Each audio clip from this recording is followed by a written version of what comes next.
بسم اللہ الرحمن الرحیم۔ السلام علیکم ورحمۃ اللہ۔ اسلامک نالج پر مبنی سوال جواب کی ایمان افروز سیریز میں خوش آمدید۔ سوال نمبر 1، قرآن مجید میں کن جنت کی نہروں کے نام آئے ہیں؟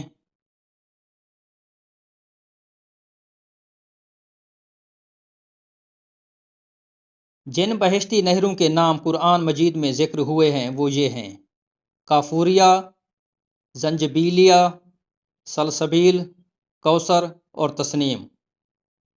سوال نمبر 2، تیتر اپنی زبان میں کیا ذکر کرتا ہے؟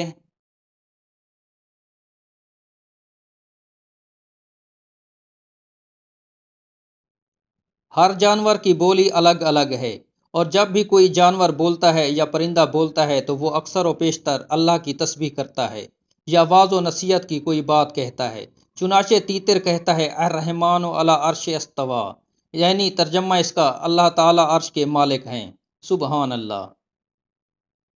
سوال نمبر 2، وہ کون سی صحابیہ رضی اللہ تعالی عنہا ہیں جن کا نکاح ان کے ہونے والے شوہر سے خود ان کے بیٹے نے پڑھایا تھا؟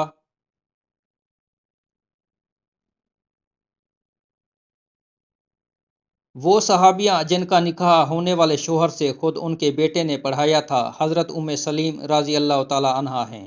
شوہر ان کے حضرت ابو طلحہ زید بن سہل انصاری رضی اللہ تعالی عنہ تھے، اور ان کے بیٹے کا نام حضرت انس بن مالک رضی اللہ تعالی عنہ تھا۔ سوال نمبر 4، وہ کون سے صحابی رضی اللہ تعالی عنہ ہیں جو رازدار رسول صلی اللہ علیہ وآلہ وسلم مشہور ہیں؟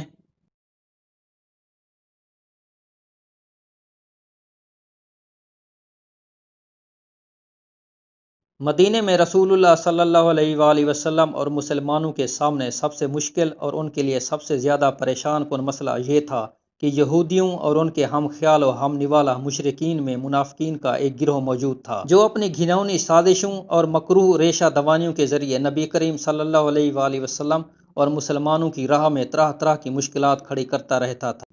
اس لیے آپ صلی اللہ علیہ وآلہ وسلم نے حضرت حذیفہ رضی اللہ تعالی عنہ کو ان تمام منافقوں کے ناموں سے آگاہ کر دیا تھا، اور یہ ایک راز تھا جس سے حضرت حذیفہ رضی اللہ تعالی عنہ کے سوا کوئی دوسرے کو مطلع نہیں کیا گیا تھا۔